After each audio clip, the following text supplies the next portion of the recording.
You know those moments when someone drops a Latin phrase and instantly sounds incredibly sharp, like they've just walked out of a history book? Totally. Well, get ready for a deep dive that will not only demystify those phrases, but actually equip you to, wield them yourself. Yeah, forget that whole idea that Latin is a dead language. Right. Our source, the Mondly blog, makes this really compelling case that it's actually vibrantly alive. It's in our everyday conversations, often without us even realizing it. And that's precisely our mission today. We're going to unpack some of these ancient nuggets of wisdom from Mondly's 50 popular Latin phrases to impress your friends. Okay. We'll explore their sometimes surprising origins, reveal how they subtly influence our language, our thinking, even our humor, So by the end, you'll be well informed, ready to spot them. and maybe even ready to Veni, Vidi, Vici or the next conversation. Okay, let's unpack this. Starting with the big guns, maybe? Phrases nearly as famous as Caesar himself. When we think of foundational Latin, what's a historical phrase that just instantly comes to mind for its sheer impact? Well, you can't really start anywhere but with Veni, Vidi, Vici. Ah, yes. I came, I saw, I conquered. Famously Caesar, right? After that incredibly swift victory against King Pharnaces II of Pontus way back in 47 BC, it's just a masterclass in concise reporting. Incredibly concise. What does that swiftness, tell us about his leadership style? And how does that phrase resonate today beyond just military wins? Well, it speaks to decisive action, doesn't it? Undeniable success, and that kind of unwavering commitment resonates with another powerful phrase from Caesar. Okay. This one marks a true point of no return. Alia iacta est. The die has been cast. Exactly. That marked his crossing of the Rubicon. A decision that, plunged Rome into civil war. It's that moment when you've committed so fully, there's just no turning back. That really captures it, that feeling of an irreversible decision. And then, of course, there's the phrase that's arguably the most popular of all now. Oh, yeah. Carpe diem. Seize the day. Our source points out some even more playful variations. Literally. Like carpe diem, seize the wine. Perfect for a Friday night. Right. Or carpe noctem, seize the night. It's all about making the most of the present moment, isn't it? It really is. Being present, embracing opportunity.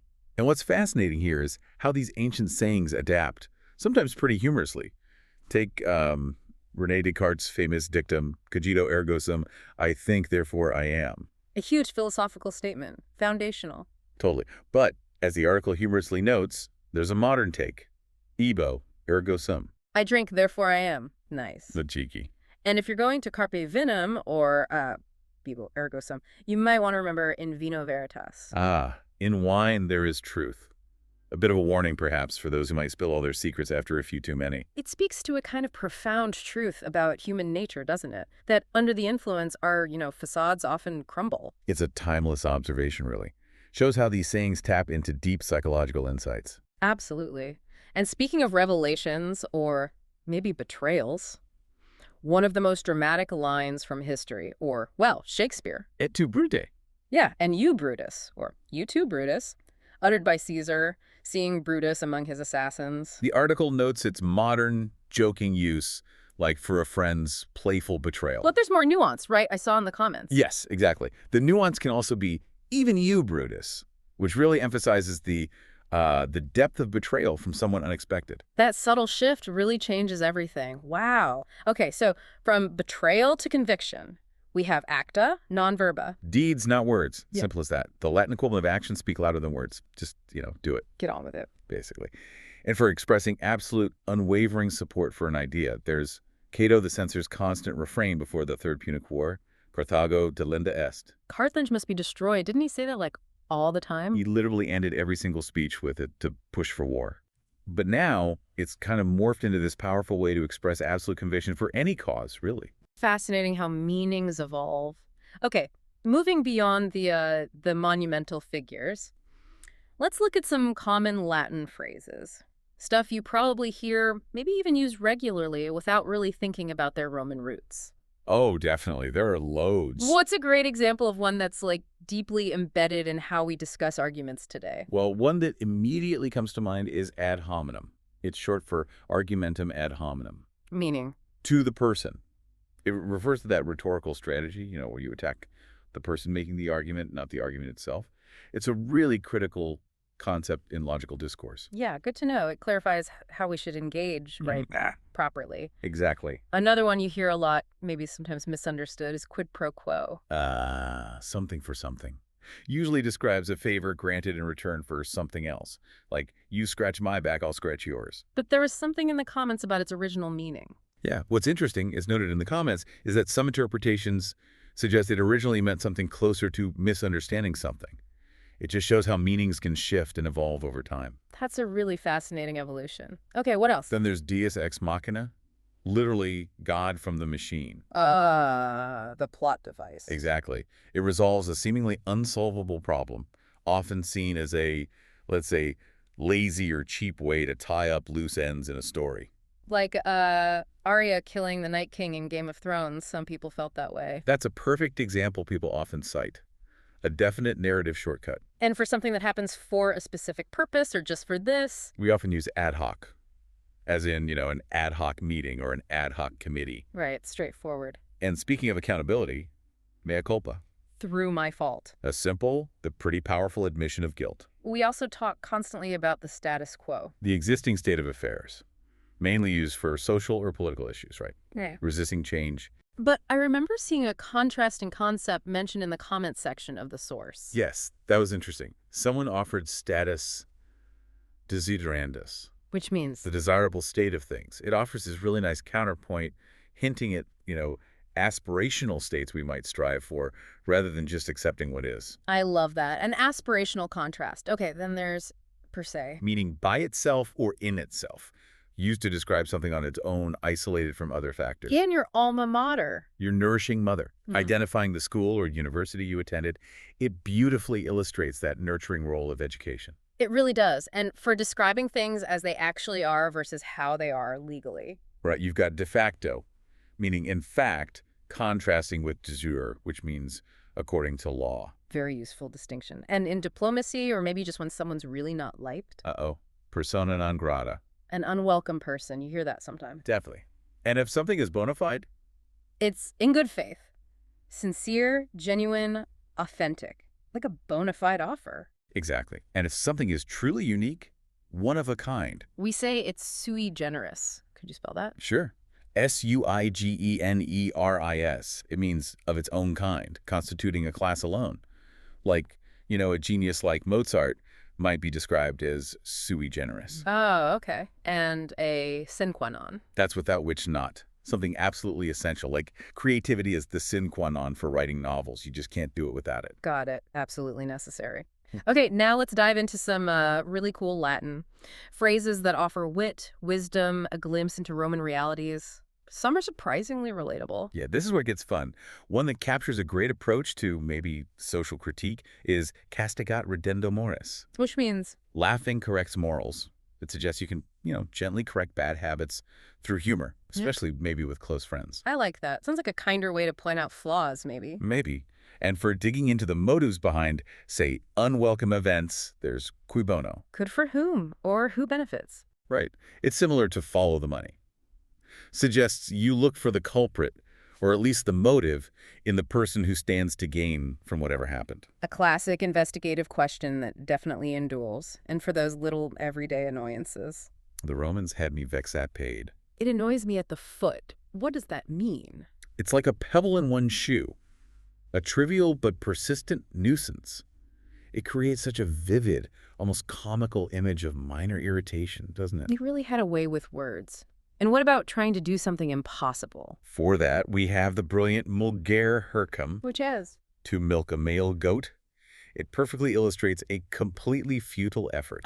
That's wonderfully expressive. Okay. And I always find the evolution of meaning fascinating, like ex nihilo nihil fit. Yeah, nothing comes from nothing. Originally, it seems it meant something like work is required to succeed. Okay. But its modern reinterpretation often suggests everything has its origins in something. That kind of dual interpretation adds a lot of depth to the phrase. It really does. Okay, what about a phrase for, like, mindful action? Festina lente. Hurry slowly. An oxymoron. Totally. Yeah. It's attributed to Augustus, meaning something like proceed quickly but cautiously, or, more haste, less speed. Pure genius. And the ever-true de gustibus non est disputandum. Of tastes there's nothing to be disputed. A classic for a reason. Definitely helps avoid pointless arguments. For sure. And for a warning against hidden dangers. We have timeo denaus et dona ferentes. I fear Greeks even if they bring gifts. That was Leo Kuhn's warning about the Trojan horse, right? Exactly. Always be suspicious of giant wooden gifts left outside your city gates. Good advice. And while we've probably all heard memento mori, remember that you have to die. A bit grim. Yeah, but there is an optimistic counterpoint. Yes. Memento vivere. Remember to live. I much prefer that one. Me too. And okay, for that friend who laughs at their own jokes, like before they even finish telling them. Oh, there's a perfect one. Risus abundet in ore stultorum. Laughter is abundant in the mouth of fools. Just maybe be careful who you use that one on. Good call. Okay, let's explore the Roman heart now. Some Latin phrases about love and its complexities. Because even amidst all the battles and politics, there was still love. And sometimes, definitely heartbreak. Seneca wrote, Si vis amari ama. If you want to be loved, love. Right. And this has kind of dual interpretation. One, that only loving souls can inspire love in others. And two, that you can't really ask for love from people you don't love yourself. That's a really foundational principle of reciprocity, isn't it? I think so. And then there's the iconic amor vincit omnia. Love conquers all. Famous from Virgil, right? And isn't it a painting title, too? Yeah, Caravaggio. Speaks volumes about the perceived power of love. What does it tell us, though, about the universality of human emotion across, 2 millennia? It's incredible. And do you find the Roman understanding of love's dual nature, like its sweetness and its sting, still feels profoundly relatable today? Absolutely. Because, as another phrase reminds us, where there is love, there is often pain. Ubi amor, ibi dolor. Where love, there is pain. It points to the hurt love can inflict, especially, perhaps, unrequited love. And from the playwright Titus Maccius Plautus, amor e mel e fel es fecundissimus. That sounds intense. Love is rich with both honey and venom. It really speaks to that bittersweet reality. Love brings immense joy, but also potentially profound sorrow. These phrases show that while the world's changed, the core human experience of love, it seems pretty constant. So true. And for anyone who's ever tried to get over a broken heart, Ovid had one. Ah, yes. Hey mihi, quod nullis amor est medicabulus herbis. Which translates to? Roughly, oh me. Love cannot be cured by herbs. Some pains, it seems, were beyond even ancient medicine. We feel you, Ovid. Okay, now our deep dive wouldn't be complete without looking at some fantastic contributions from the comments section of our source article. They offered even more gems and insights. Yep, we got dozens of brilliant suggestions. It was hard to choose, but let's pick out a handful that really showcase different facets of Roman wisdom. Okay, what's a good one for critical thinking? There was one a user asked for, and it was refined in the comments to nihil credit omnia interrogate. Believe nothing, question everything. Exactly, with a helpful note pointing out that Latin word order often puts the verb at the end. That's a really powerful sentiment for our times, isn't it? Encouraging skepticism and inquiry. It truly resonates. And speaking of accountability, especially in systems of power. Quis custodiet ipsos custodes. Who guards the guards? A timeless question. Poses a crucial challenge for governance, asking, who monitors the monitors, especially regarding corruption. It's a profound political and ethical question, still completely relevant. What about something a bit lighter? Well, for a touch of Roman pragmatism mixed with humor, one user shared puteo ergo sum. Which is? I stink, therefore I am. A hilarious riff on Descartes. Shows even philosophy can be lighthearted. I appreciate that Roman wit. And there was a really important and practical warning, too, wasn't there? Oh, yes. About online translation. Right. Reperio vestri paradisus. It was intended to mean, find your paradise. But the commenter explicitly noted it was basically gibberish. And a warning. Don't just use Google Translate for Latin. A very important PSA, especially if you're considering, say, a Latin tattoo. Definitely consult an expert. Vital clarification. Okay, another powerful one, especially in military or strategic contexts. Igitur qui desider apocem preparet bellum. That sounds familiar. It means, therefore, let him who desires peace prepare for war. It's often paraphrased as si vis pacem para bellum.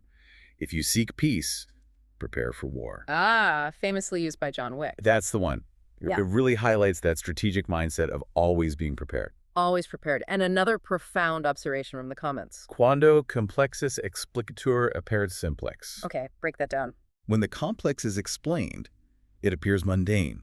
Or maybe explaining the complex makes it seem trivial. Yeah. It really captures how understanding something can demystify it, make it seem less daunting. That's really insightful. And finally, there was a crucial correction, wasn't there, about a medical abbreviation? Yes, super important. The abbreviation PO. One person initially suggested it meant plumbum oscillans, supposedly for malingering or faking illness.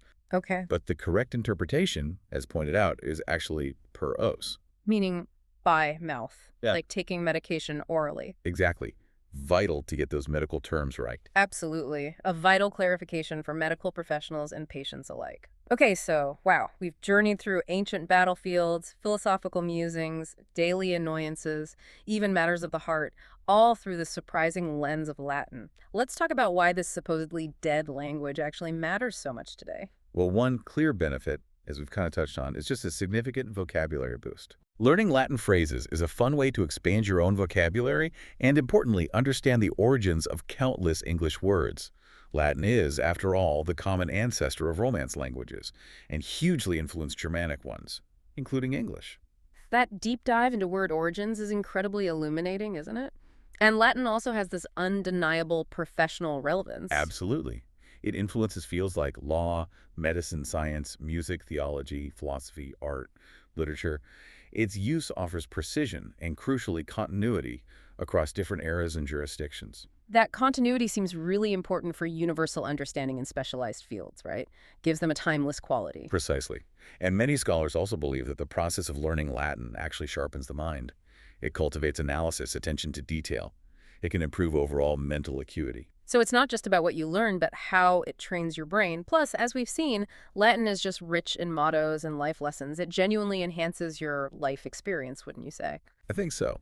And then there's the perceived authority, its connection to the Roman Empire, its historical weight, and its use in these specialized fields.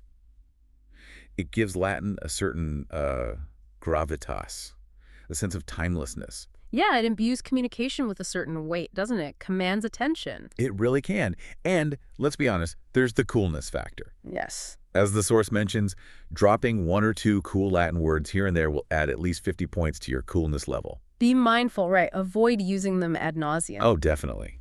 To a sickening or excessive degree. You don't want to overdo it and just annoy your friends. Mindful usage is key. Precisely. A little goes a long way. Use it wisely. So, wrapping this up, what does this all mean for us today? Maybe Latin is less a dead language and more, I don't know, an immortal language, one that's grown beyond its original state and culture. I like that. Immortal. It continues to shape our communication, our legal systems, even our understanding of ourselves.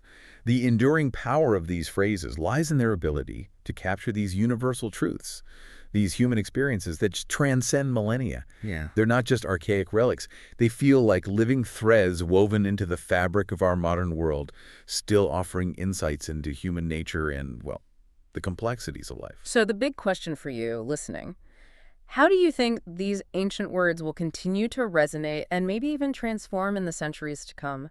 And perhaps more immediately, which Latin phrase will you be dropping next? Maybe to impress your friends, or maybe just to express a profound truth? Something to think about. Definitely. Carpe diem, everyone, and until next time.